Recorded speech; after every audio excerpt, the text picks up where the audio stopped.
Hi, hi Bala, and hi, thank you, Hello. Gravity. I would like to, start with the video, but I don't think so. I have the right for it. Let's stop it. There is Okay, sir. no video as such. Okay, sir. Let me give it. Yes, sir. I had given her the permission. You can start the video also. Okay. Yes, sir. I hope I'm visible. Yes, sir. You are. Obviously, yeah. So thank you, Team Gravity, for giving me this opportunity to, to express my, the whatever the skills that I can teach you all regarding some of the basics of programming languages. The point here is that we people are like more inclined towards the specialization areas like machine learning, data science for that matter, cyber security. But at the end of the day, there are some of the things that students lack when they vie for placement. Because whether it comes to data structures, whether it comes to design and analysis of algorithm, there are some things that students must Hello, sir. know. Sorry to Uh, interrupt you.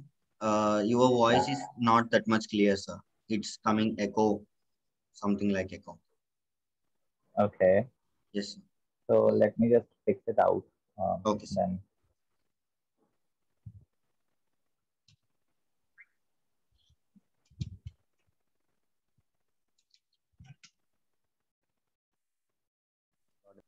Yes, sir. It's better now. It's better now.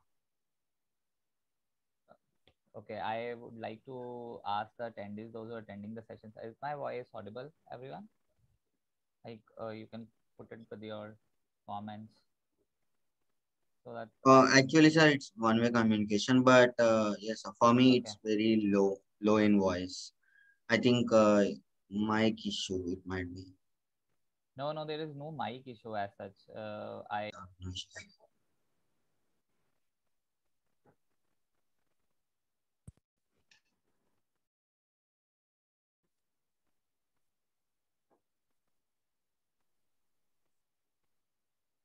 the the essentials uh, uh, of all the labels that we are actually doing, whether we are doing machine learning, data science, as well as uh, there are certain cyber security people, like people are like more inclined towards that, guys. But the basic pattern of the entire computer science and engineering is programming only. Whether you do it in C++ mode, or whether you do it in C language, or whether you do it in Python mode. Right now Python is gaining all the popularity, as we say. So the basic motive of this session is to aware you all with some of the basic concepts that you should know, because as an interviewer, as an interviewee, that the people can easily target you with some basic knowledge. And again, interviewers, they are some basic parts, and the basic parts should be clear to everyone. So let me just share my screen and present with the session. Bala, I hope my screen is visible.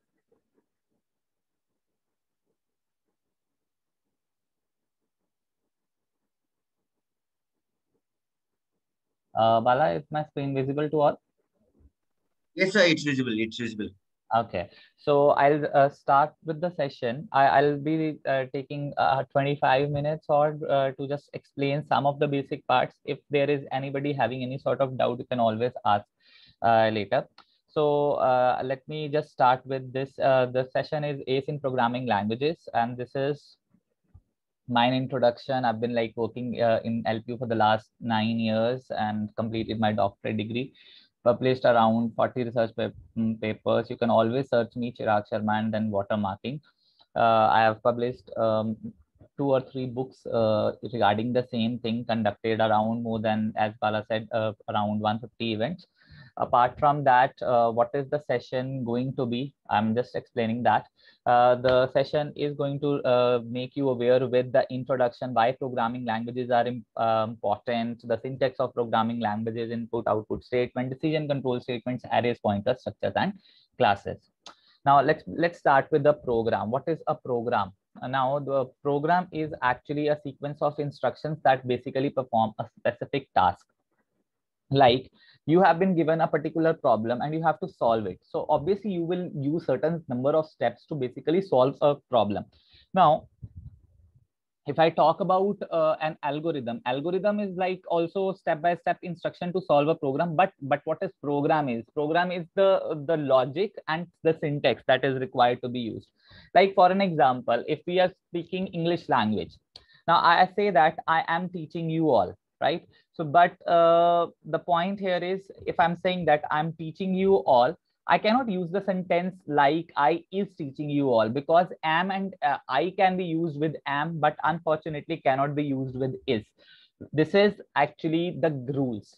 Every programming statement, whether it is C, C++, Python or Java, they are governed with set of rules, and those set of rules are basically the syntax. The syntax of the programming language determine how the programs are supposed to be written. And a computer without a computer program, it is a dumb box, and it is the program that makes the computer active. Now, why programming languages are important? They are actually important because of the real life things that we are doing nowadays.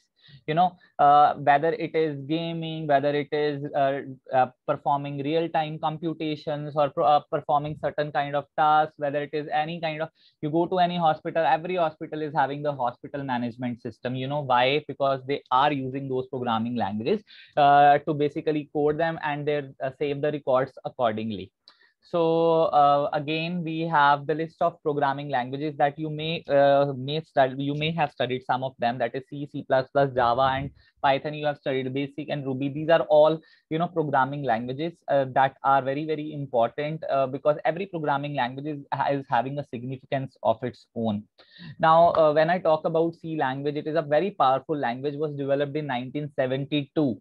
The point here was because it is an extension of B language. So there are some things that B language did not solve that C languages came into play. And again, to develop the softwares like operating system, we have an operating system, but it is actually a software, and there are certain set of softwares it governs. So we have, you know, C++. It's also a powerful language. There are some features that C languages did not have. C++ implied those features. There are some features C++ don't have.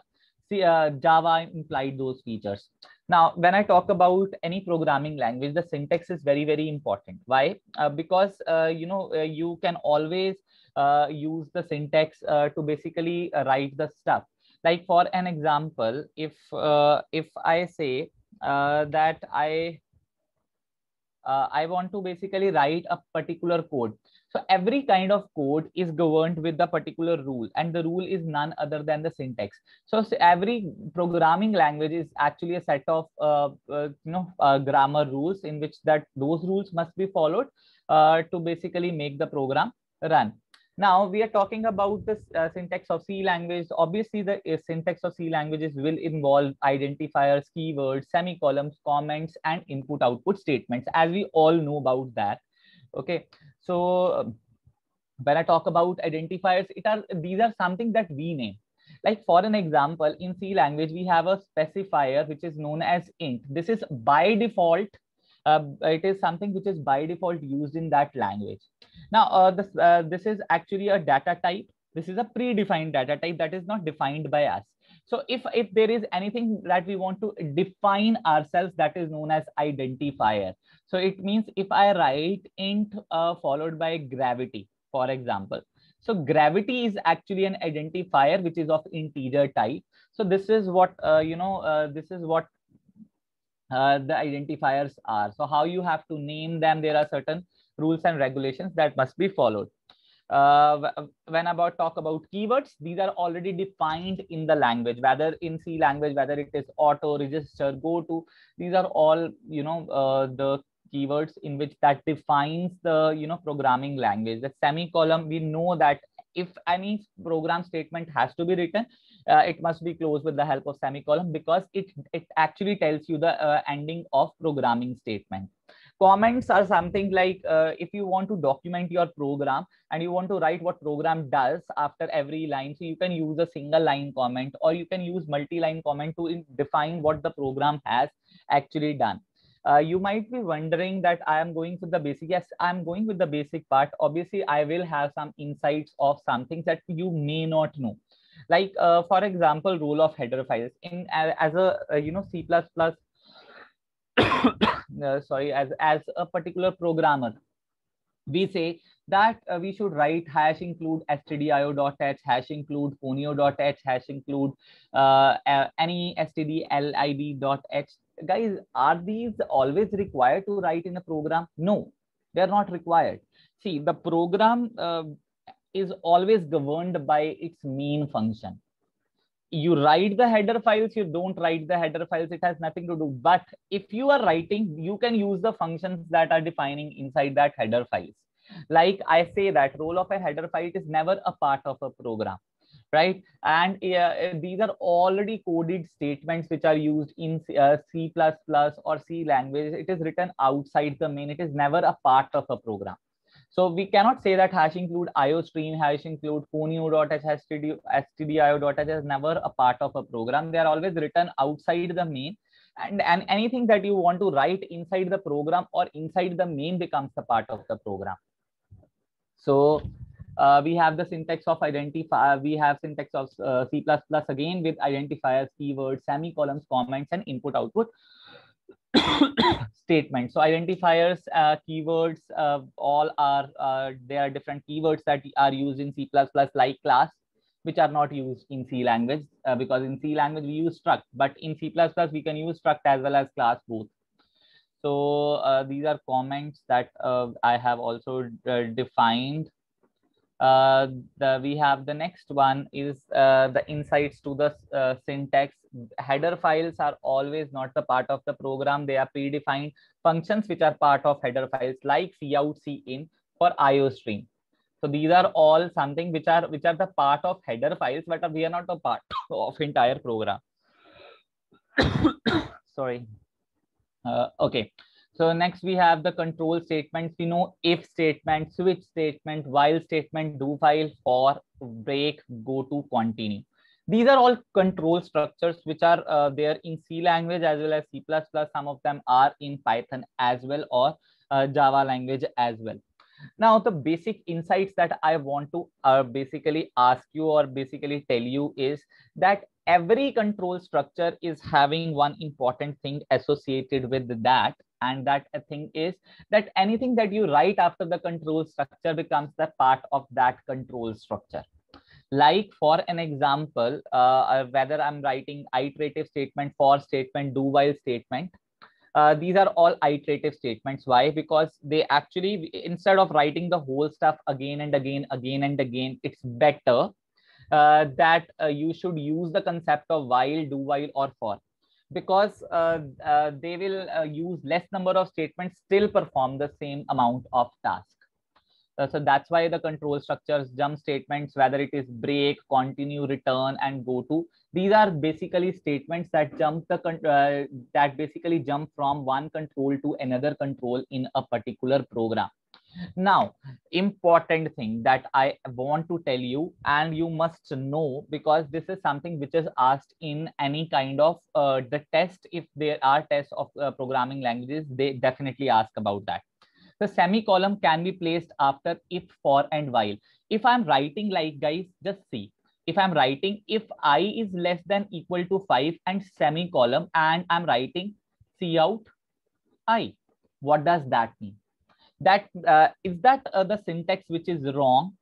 Obviously it is not a wrong syntax. If I'm writing while plus I is less than equal to 5 semicolon, and I'm writing cout I, is it wrong I'm putting a semicolon after while? Absolutely not. It is absolutely right. Why? Because the semicolon placed after any control structure, whether it is if, whether it is while, it determines that there is no statement. It determines that there is no statement inside that particular part. It means if I'm writing while, sorry, just a minute. Yeah. If I'm writing while I plus plus I less than 5 semicolon, it means that I am actually telling that plus plus I is less than 5, and this semicolon never indicates that it is a wrong syntax, absolutely a right syntax. It actually indicates there is no statement inside that particular part. There is no statement. So if let's say my I value is 0, if I have to calculate the value, and this cout I is never a statement inside this while. It is never the statement inside this while. So I can easily say that I is equal to 0 plus plus 1. 1 is less than 5, no statement. Plus plus I. 2 is less than 5, no statement. 3 is less than 5, no statement. 4 is less than 5, no statement. Then if it is 5 less than 5, when it is 5 less than 5, it means this statement is false. It must go outside that while loop. It will go over here.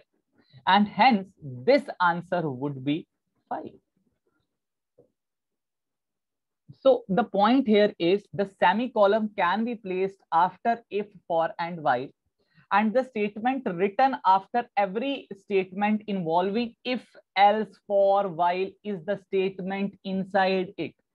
Means I want to say this thing, that if I write while I is less than 5, I don't put any kind of brackets. I just write cout I, or I write cout plus plus I. Now guys, if I write this statement, is it wrong? Absolutely not. It's absolutely a correct statement. Why? Because every part of control structure says that the statement written after, whether it is for, whether it is while, whether it is if, whether it is else, that statement is inside that particular control structure.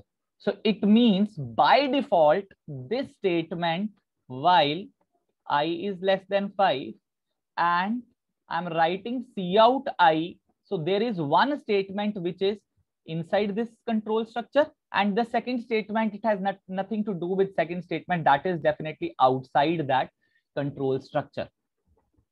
So if the semicolon is placed after these statements, that implies there is no statement inside them. It means if semicolon is placed after them, it means there is no statement after that particular statement. And the statement after, written after anything, is the statement inside that particular control structure. This is some insights that you must know. So I think this is a very, very important. Guys, what according to you will be the output of the code? Like if you have 10 seconds to solve this whole scenario, since I told you one scenario that semicolon after the for loop does not mean that it is a wrong syntax. It means there is no statement inside it. So what can be the answer? Let's if you are given 20 seconds, how will you code that particular answer? If you can all, if Bala, you can give access to them to give the answer to me. So what can be the answer? Yes, sir.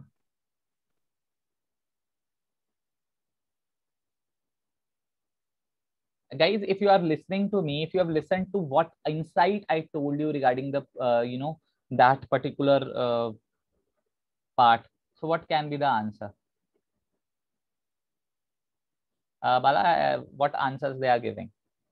10, sir. Absolutely. Guys, ये 10 ही होगा. मतलब the answer is 10 only. Why? Because the point over here says that I is equal to 0 and there is a semicolon placed. It means there is no statement inside it. This for loop must end. देखो end कहाँ पे होगी? मतलब as if you get this kind of a question in any placement examination, it's a very simple question to understand. There must be an ending of this for loop. It can end only if 10 is less than 10. When 10 is less than 10, it goes out of the for loop. By default, there is a statement. This is not a statement inside this for loop. It is definitely outside that particular for loop. And again, obviously, your cout 10 plus plus will always give you 10 answer. So that particular thing where I is equal to 0, I is less than 10, and I plus plus, if I'm writing semicolon and see out I plus plus I was typing, so that means this can only, there is no statement inside that particular for, and this statement is not inside this for loop. It is another statement. There is no statement inside. So 10 is less than 10 condition false. So by default, see out 10 plus plus, answer becomes 10. So a semicolon after every statement means there is no statement for that for loop. So that's an insight that you all must do. Bala, if you can give them access to get the answer of this question. Guys, what would be the output of this code? And I'm not mentioning any answers. You have to get the answers yourself.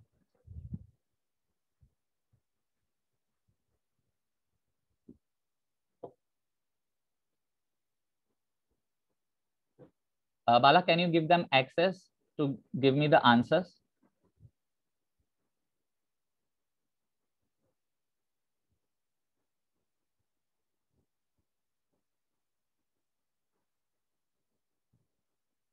Bala? Yes, sir. Yes, sir. Some person said 11 and 12 will becomes the output. Okay. And some are saying 9 and 10 will come the output. देखो वही चीज है बाला, यहाँ पे basic understanding is required. Basic understanding says, मैंने क्या बोला था, I am not written semicolon over here. इसका मतलब क्या है, the statement after the for loop is a statement inside it. It means this statement is inside this for loop.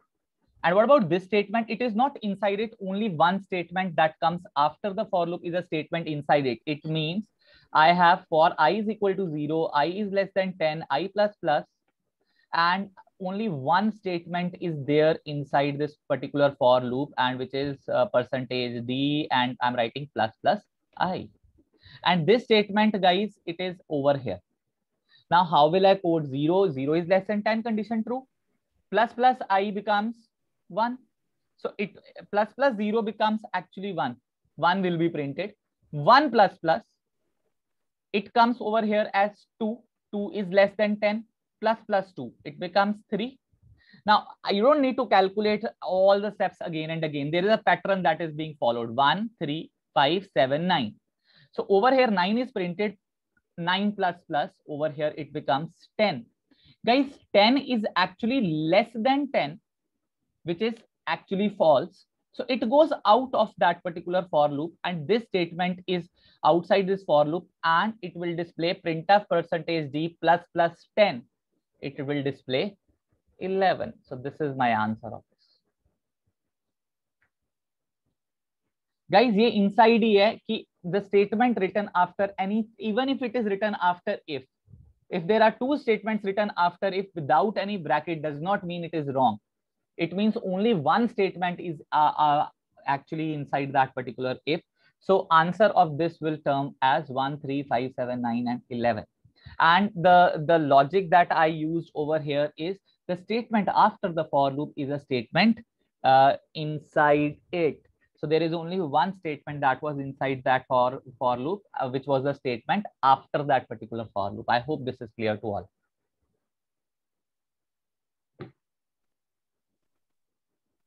Yes, sir. Right. So guys, since there are some basic things that we all know. Array, we all know, is a collection of similar data type, but it is more useful to think the array as a collection of similar data type. We declare the array in some different type. Array is a collection of similar data type. We all know data types can be used to whatever data types that we basically give to arrays becomes the data type of the particular array. We all know pointers. Pointers are the variables that point to another variables. There are some insights to pointers I will tell you. Like I am writing int a 5, I have declared that. Guys, one important thing you all must know. Aapse question in interview can be asked that what is the significance of array and pointer. So guys, let me tell you this a, what is this a? This a is actually a pointer that by default point to first element of an array. So it means this is array name, and array name is actually a pointer. This is a relationship between array and pointer. The array name is a pointer that stores the address of first element of an array, whatever you declare. Even if you declare int a 10, so this a is actually going to be taken as a pointer that points to very first element of an array. Pointers does not have any data type. Guys, ये बहुत important है. Pointers की कोई data type नहीं होती. They are not used in Java. We all know. If you have studied Java, they are never used in Java because there are some issues in pointers that are tackled in Java. That's why they were not there. So the point here is the pointer never has a data type. You write character A10, you write float A10, or you write double A10. Guys, these are the arrays. It is of character data type, it is of float data type, it is of double data type. Now over here, if you write character star A, if you write float star A, or if you write double star A, guys, what is this size of this A? Size of this A. ये देखो, it never depends on the data type. Pointer never has a data type. उसका size is fixed. If you are using Dev C++ compiler in Windows 10, so by default, the size of that pointer is the size of integer only, which is 8 bytes. Or if universally if I universally tell you, the size of pointer variable is always 2 bytes. Because it gets the data type of integer, but whatever data type you declare with, it is not the data type of pointer. So this is something which you must know as a pointer variable. So structure classes, we all know they are the collection of different data types. Now we all know structure is by default, which is public. Classes are by default, which are private. Now, I want to tell you the insights regarding that. Guys, if I declare struct A, I am declaring that with struct A, and I put a semicolon. Guys, this A actually is now a data type. Because these are all user defined data types. Same applies with class. If I write class A, I declare a class. So this also becomes the data type. Now, one thing you must know, if you are using C++ programming plus CPP or CPP programming you are doing, guys, let me tell you very, very frankly that you can use public, protected, private in structures. You can inherit structures also. This is something which you must try to calculate or try to do it yourself. Guys, class ki jagah struct likh lo, everything will work. It's working in a similar way. It's just their by default nature, which is actually different. Rest everything is same. This is asked in interviews also. We can use inheritance in structures. We can use public, protected, private in structures. I'm talking about CPP programming. And again, they are collection of data members and member functions. So encapsulation and inheritance can be done in the structures also. So inheritance, we all know it's a case of reusability. One thing, why C++ is not preferred over Java. We all know, we say that Java is more usability, it's more it's a portable language, and it can be applied everywhere. It has certain byte code generated. By ye answers nahi dene. These answers must not be given. It's a very simple thing. C++ actually suffers from a multiple inheritance ambiguity. There is a scenario in C++ where two classes are having the same function name, and this is class C, and they are having the same function name get. Let's say this is also having a function name get. Class C inherits from this get, from this A. Class C inherits from this B also. Get, both functions get inherited. And C does not understand which get function it should inherit. So this is known as ambiguity. And ambiguity is never possible in this ambiguity is there. Unfortunately or fortunately, I would say a multiple inheritance never occurs in Java. Why? Because this is a problem, by default problem in C++, which is already tackled in Java. That's why we use interfaces rather than classes, interfaces. rather than we implement the multiple inheritance using classes, वो possible ही नहीं है. So that's why we say that in C++ we use scope resolution operator to overcome that ambiguous situation, but scope resolution operator is never used in Java. So that's why Java is somewhere better than C++. That's the concept behind using of that. I should end the session over here. I would like to have some questions if we have the Hello, questions. sir. Yes, sir. Yeah. It was a nice Bala, presentation. yeah, Bala, can you go with the video mode? Can you give me the access of that? Yes, sir. Yes, sir. Yes, sir. You are having video access. Okay. Yes, sir. Yes. So I Yes, would sir. like to have questions if there is any question there. Yes, sir. It was a nice session, and we are having some questions. So, what are your views about competitive programming? Competitive programming should be done properly. Actually, the basics behind the competitive programming is, providing the logic building part. The logic building part, I'm sure, is missing in some people, and people are like more reluctant towards programming part. That's why they are inclined towards more on web development part or rest of the, there are certain various technologies people try to take interest in because just they are afraid of some certain programming parts. But at the end of the day, uh, logic prevails everywhere. So everywhere you will have to find certain ways to get yourself enlightened with programming, and every now and then programming will actually come, and if it can haunt you if you don't follow the certain kind of concepts. Okay, sir. So, some are asking about like if we had get strong in Android development or else the web development or some other technologies, still the competitive programming is required to get placed in companies. See, the programming may Bala, this is my point of view. When I gave an interview of Infosys way back, I think in 2011 or 2010, I think. So I was very good in that software engineering, database management system, web development. I was very good in, but I was I was lacking in concepts of programming. And then those people told me there is no alternative of programming. It is something which defines an engineer, and without programming, engineers are not they should not exist. So that was my hard reality. So that's why I had to incline myself towards the programming part. Android development, it is a part and parcel of it. So there are some in why people are like more inclined towards Android development. It's just that they are using something which are a graphical user interface. They tag using the tags, and they're using certain kind of buttons to basically create some application. So easy है यार. But at the end of the day, programming should prevail. आप अभी से practice करनी शुरू कर दो. I think you have enough time and patience to get through it.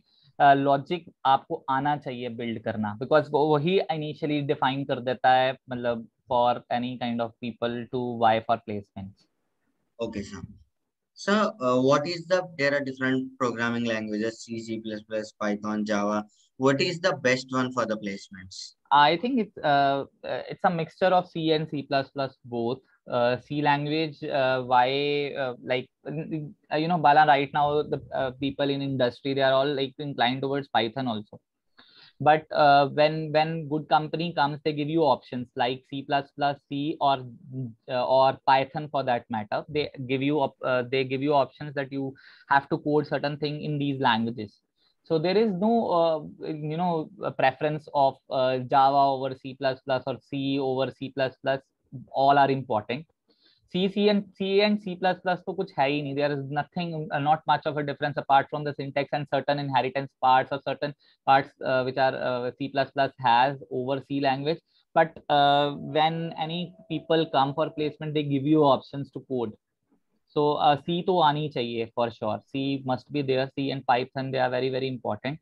C is more easier than C language to write the coding part, because you don't need to write percentage D. You just have to write certain simple statements. So I think team languages and C, C++, Python, they are more useful. Okay, sir. Sir, is data structures and algorithms are important for the placements? Absolutely. Without this subject, I don't think so people should even think of having placements. If they are not good in data structures and algorithms right now, and they are in, let's say, fifth semester, they will struggle very badly in placements. They will see the Okay, sir. people getting opportunities and other people losing the opportunities. Okay, sir. So one of the major question is, there is a person, he was pursuing in the cyber security, and Okay. he doesn't know about anything about data structures and algorithms. So what can he do? So in cyber security field also, is it required to get the data structures and algorithms, See, or it's not necessary? the point here is, okay, there is Arvind. Arvind, I'll give you the answer of that, and I'll get back to you, Bala. There is one person who is very good in cyber security, but is not good in data structures and algorithms. At least for the companies that come in lovely professional universities, they struggle a lot. Because even though he has sound knowledge of cyber security, he can approach people in LinkedIn to get him placed. But with the basic companies, whatever good companies they are going to come, whether it is Cognizant, Capgemini, Microsoft, Google, they people require people with data structure skills only. That's where Tanya Arora got stuck into the placement. And if I say that she had a very good CGPA, she did not have the very good CGPA. She was having around 7.5, 7.6 only. So, but again, the skill set was good, and her logic building was very good. That prevailed her in the end. Or I think the people should get inspiration from the fact that these are the very, very important subjects, and they, rather than people exploring their skills in cybersecurity, I'm not against any kind of specialization.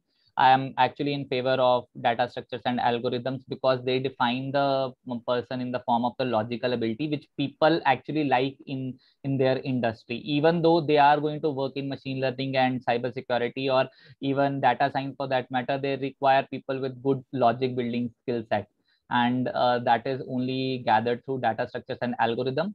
And if you want to purchase any book of that, you can buy Shom series, and you can start practicing now. Guys, practice makes the man perfect. Logic cannot be built overnight. It has to be practiced, or if it is not practiced, again, there will be very big consequences for those people. I tell you, I tell it very openly. Even if I'm teaching one subject, which is formal languages and automation theory, I clearly told that that subject is not going to help you in placement, but it will help you build logics. So again, that logic building learning abilities will come into play. That's where the definition of engineer comes, I guess. बहुत Okay, sir. important subject है. Sir, on the last question, but not the least, Yeah. sir, one person asked it, there are so many paid courses. There are so many, like some are saying you don't need to pay for anything to learn the data structures and algorithms or competitive programming. Sir, can you suggest us some free resources or else paid resources, best ones? Because देखो, some are saying 20,000, some are saying 40,000. not at So, all. Why are you paying for certain kind of courses to get your skills up? Skills cannot be learned, guys. This is a logic building at the end of the day. It has to be coming, it should be coming from within, right? So if I have to suggest you all, भाई मैं तो कहता हूँ Udemy कर लो. You can go to Udemy. You can find data structure course there. You can easily learn data structures there. But at the end of the day, if problem is given to you, you are the one who is going to solve it. You can practice that in Hacker Rank, or there are certain, Geek for Geeks, for that matter, they give you certain kind of good problems. Solve karo. I say solve it, take it as a challenge, and you have, you have 4 or 5 months to, especially for the people who are in fifth semester, they have 4 or 5 months. Practice करेंगे तो अच्छा हो जाएगा. और cyber security is good, but वो again companies को basic skills वाले बच्चे चाहिए होते हैं, तभी वो प्लेसमेंट में क्वेश्चंस भी बहुत थोड़े से ट्रिकी होते हैं, इजी होते हैं, but they are tricky. And even in the, क्या उसको बोल रहे हैं, in interview they ask you these kind of questions, basic questions. So I think we can increase our skill set in this regard. okay, sir. That's it for the Q&A, sir. Thanks a lot for coming to the Graviton 2021, sir. It's our pleasure having you. Thanks a lot, Sure. sir. Thank you. Okay, guys, it's time to end up our session. So let's meet on the next session. Bye bye, guys. Okay, so Bala, can you share my information to Yes, the sir. students? Yeah. Yes, sir. Yes, sir. I'm going to Thank share you. the link, your Don't, LinkedIn. you can share my LinkedIn, but don't share my number, please. Yes, sir. Of course, of course, of course. Thank you. I'm going Thank to you share very, your very much. LinkedIn. Okay, thank you.